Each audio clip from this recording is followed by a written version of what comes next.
제가 20대 초반일 때 일입니다. 검도장에서 친해진 선배가 있었어요. 공대 박사과정에서 30이 좀 넘은 형이었습니다. 저는 저보다 10년쯤 더 살아본, 그리고 그 시간만큼 더 오래 공부한 선배에게 물었죠. 30대 초반이 되니 대학 시절을 어떻게 보낸 사람들에게 좋은 결과가 있던가요? 선배의 대답은 이랬습니다. 학점으로 1등인 학생이 제일 좋은 직장을 구할 것 같지만 그렇지 않다. 30이 넘으니까 자기 길을 찾은 사람이 제일 잘 나가더라. 그렇습니다. 커리큘럼을 수동적으로 따라가는 대신 하고 싶은 분야를 찾은 사람들 이야기죠. 그때로부터 15년이 지났습니다. 그때 그 선배의 나이를 넘어선 저는 주위를 둘러봐요. 물론 부지런히 노력해온 사람들은 그럭저럭 자리를 잡고 잘 살고 있었습니다. 그러나 영광의 가장 꼭대기는 성실만으로는 부족했어요.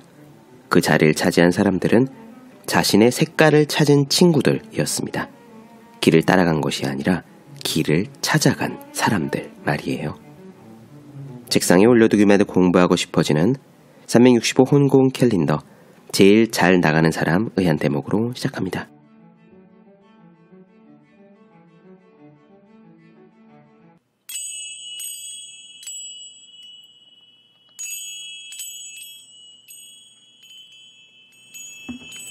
네, 안녕하세요. 본격 공부작업 팟캐스트 서울대는 어떻게 공부하는가 한지우입니다.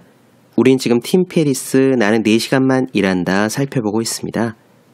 이제 마지막 단계입니다. 바로 해방이에요. 팀 페리스는 지금 우리가 다니는 회사, 우리가 굴리는 사업체로부터 벗어나 가급적 많은 시간을 내가 진짜 원하는 것, 그것이 가족과 함께 여행을 하는 거든 스페인에 머물며 스페인어를 배우는 것이든 간에요. 그렇게 사는 것이 바로 해방이라고 말합니다. 오늘 이야기의 요지는 간단해요. 직장인이고 직장을 계속 다녀야 한다면 사무실로부터 해방되라. 그럴 만한 가능성이 없다면 이런 식의 라이프를 사는 것은 불가능하니까 퇴사를 하라입니다. 팀 페리스가 직장인에게 사무실로부터 나오도록 원격 근무를 하도록 계속 강조하는 이유는 앞에서 말씀드렸어요. 사무실에 있으면 이런저런 이유로 내 본업 외에 잡아먹는 시간들이 많기 때문입니다. 전화도 해야 하고 업무 협조도 해야 하고 회의도 끊이지 않고요. 그렇게 방해하는 것들이 많으면 정작 내 일은 제대로 못하죠. 저도 회사를 다니고 있기 때문에 정확히 알고 있습니다. 그래서 팀 페리스는 회사에서 벗어나 내 컨디션이 좋은 시간에 내가 집중하여 일할 수 있게끔 원격 근무를 하는 것이 해방의 핵심이라고 말하는데요. 다만 여기서 잊지 않으셔야 될 것이 있습니다. 팀 페리스가 일을 덜 하라고 얘기하는 것이 업무 시간을 덜 쓰라는 것이 회사를 속이고 놀고 먹으면서 월급을 가져가라는 뜻은 전혀 아니라는 점입니다. 자기 업무에서 성과는 더 많이 내야 돼요. 지금까지의 자신뿐만 아니라 같은 직무의 주변 동료들보다도 훨씬 더요. 그 정도는 되어야 재택근무를 시킬 이유가 되는 거죠. 또 한 가지, 뉴 리치식의 삶을 살기 위해 팀 페리스가 권하는 4가지 단계가 정의, 제거, 자동화, 해방이라고 말씀을 드렸는데요. 이것은 사업체를 운영하시는 분들의 경우고 직장인이면서 직장을 계속 다녀야 하는 분들은 순서가 좀 다릅니다. 정의, 제거, 해방, 그리고 자동화예요. 해방이 먼저 나옵니다. 새 삶을 정의하고 쓸데없는 일들을 가급적 줄인 뒤에 우선 사무실로부터 해방이 되어야 내 시간을 확보하고 그 다음에 자동화의 순서로 가는 거죠. 이 부분은 팀 페리스가 철저하게 직장인의 입장에서 쓴 것입니다. 들으시면은 저거 지금 회사를 속이는 거 아니야? 라고 생각하실 수도 있는데요. 직무 본업의 성과는 더 많이 내야 한다고 강조했다는 점 잊지 마시기 바랍니다. 그럼 오늘 이야기 시작할게요.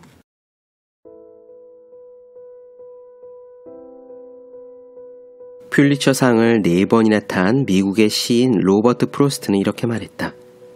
하루에 8시간씩 성실하게 일해봤자 결국에는 사장이 돼서 하루에 12시간씩 일하게 될 뿐이다. 구속에서 벗어날 적당한 힘을 기르기 위해서 우리는 2가지 일을 해야 한다.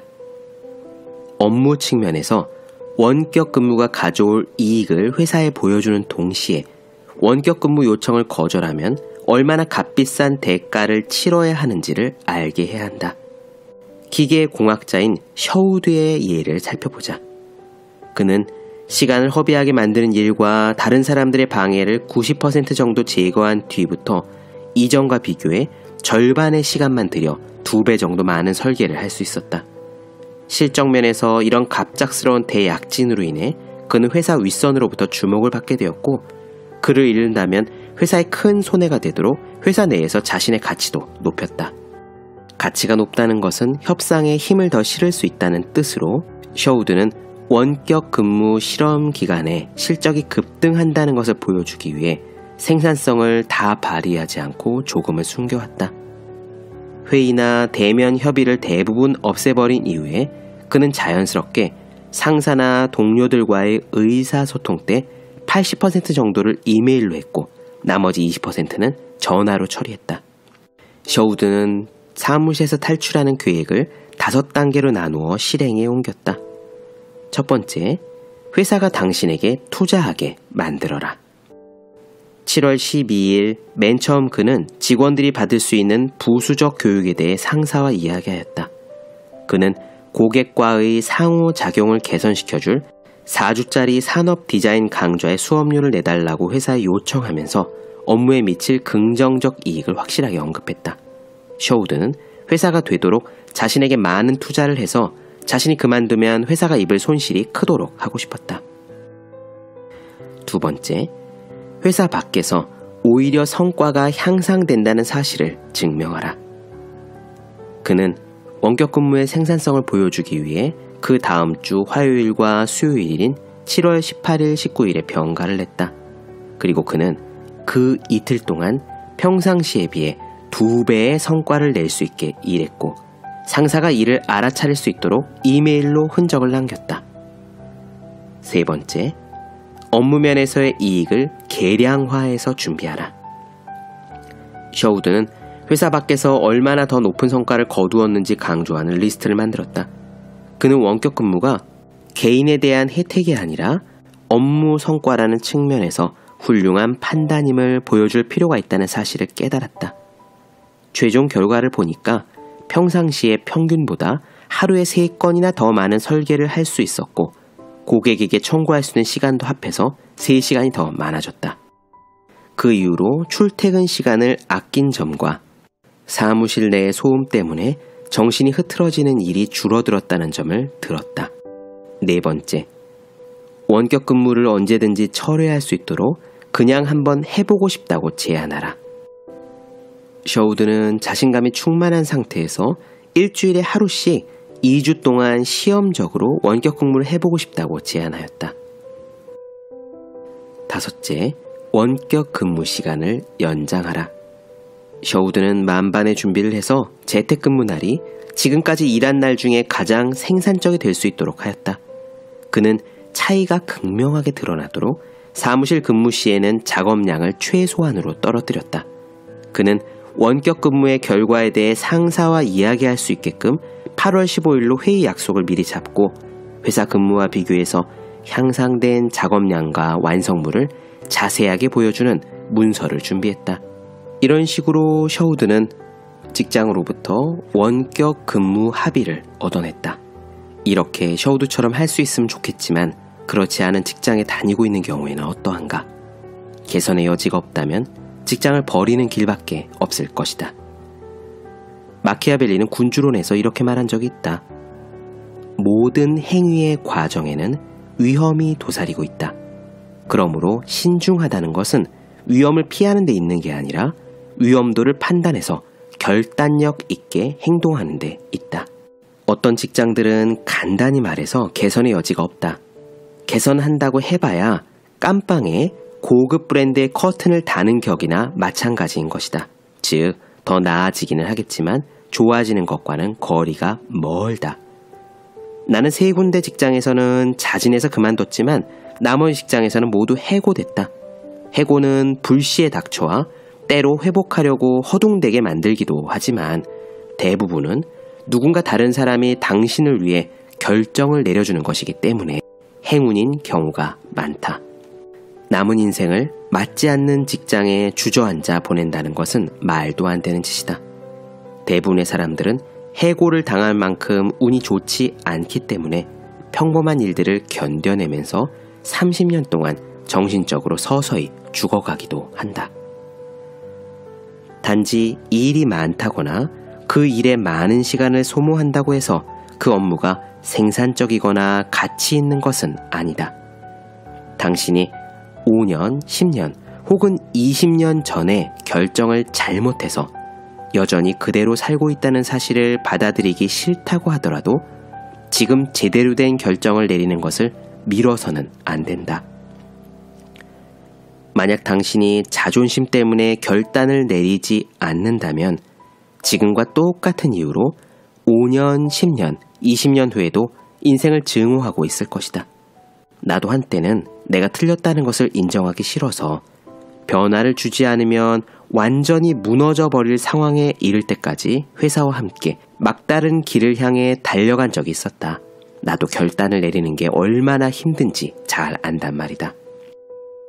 제대로 잘 돌아가지 않는 일을 그만둘 수 있다는 것은 승자가 되는데 절대적으로 필요하다. 보람이 있던 일이 언제 소모적인 것으로 변하게 될지 한정짓지 않은 채 사업을 계획하거나 직장에 들어가는 것은 도박할 돈의 상한선을 정하지 않고 카지노에 들어가는 것과 비슷하다. 즉, 위험하고 어리석기 짝이 없는 짓이라는 것이다. 굉장히 두려울 것이란 점을 잘 안다. 하지만 퇴사는 달리 생각하면 반창고를 떼는 정도로 생각보다는 쉬울 수도 있다. 침몰하는 배 안에 사람들을 그대로 남아있게 만드는 몇 가지 중요한 두려움들이 있다. 하지만 이 모든 두려움에 대해서는 간단하게 반박할 수도 있다. 첫째, 퇴직은 영원하다는 생각이 있을 수 있겠다. 하지만 실제로는 전혀 그렇지 않다. 나중에 당신이 원하는 직장으로 어떻게 다시 되돌아갈 수 있는지 혹은 새로운 회사를 창업할 수 있는지를 검토해봐라. 나는 방향을 바꾸었다가 원래대로 돌아가지 못했던 경우는 본 적이 없다. 둘째, 나는 청구대금을 지불할 수 없을 것이다 라는 두려움도 있을 수 있다. 아니다. 지불할 수 있다. 목표는 우선 현재 직장을 그만두기 전에 새로운 직장이나 돈이 들어올 수입원을 찾으면 된다. 문제는 해결된다. 만약 당신이 회사를 그만두거나 해고된다고 하더라도 일시적으로 여기저기에 들어가는 대부분의 비용을 없애고 잠시 동안 저축에 의존해 살아가는 게 그리 어렵지는 않을 것이다. 셋째, 내 이력서와 커리어를 망치게 된다는 두려움도 있을 수 있다. 그것에 대해서는 이렇게 생각해보자. 나는 사실 독창적인 이야기를 좋아한다. 직장과 직장 사이의 휴식 기간에 대해서는 눈에 띄지 않게 덮어두고 보기 드문 이야기거리를 통해서 취업 인터뷰를 하는 것은 전혀 어렵지 않다. 어떻게 하면 될까? 무언가 흥미로운 일을 해서 그들이 부러워하게 만들면 된다. 당신이 회사를 그만둔 뒤에 아무것도 하지 않은 채 그냥 앉아만 있었다면 나라도 당신을 채용하고 싶지 않을 거다. 반면 당신의 이력서에 1, 2년 동안의 세계 일주 항해가 올라와 있거나 유럽 프로축구팀과의 훈련이 적혀 있다면 직업 세계로 되돌아왔을 때 두 가지 재미난 현상이 벌어진다. 첫째, 당신은 다른 사람들보다 눈에 띄기 때문에 더 많은 인터뷰를 할 수 있게 된다. 둘째, 자신의 일에 지루해하고 있는 인터뷰 담당자들이 인터뷰 시간 내내 어떻게 그렇게 할 수 있었는지에 대해 물을 것이다.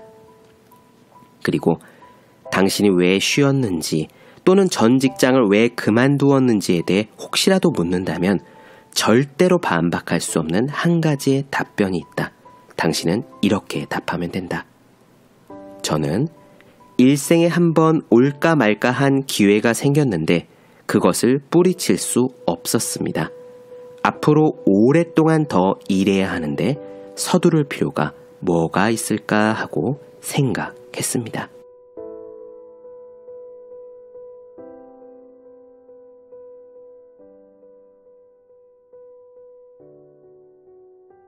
네, 본격 공부작업 팟캐스트 서울대는 어떻게 공부하는가, 팀 페리스, 나는 4시간만 일한다 나누어 드렸습니다.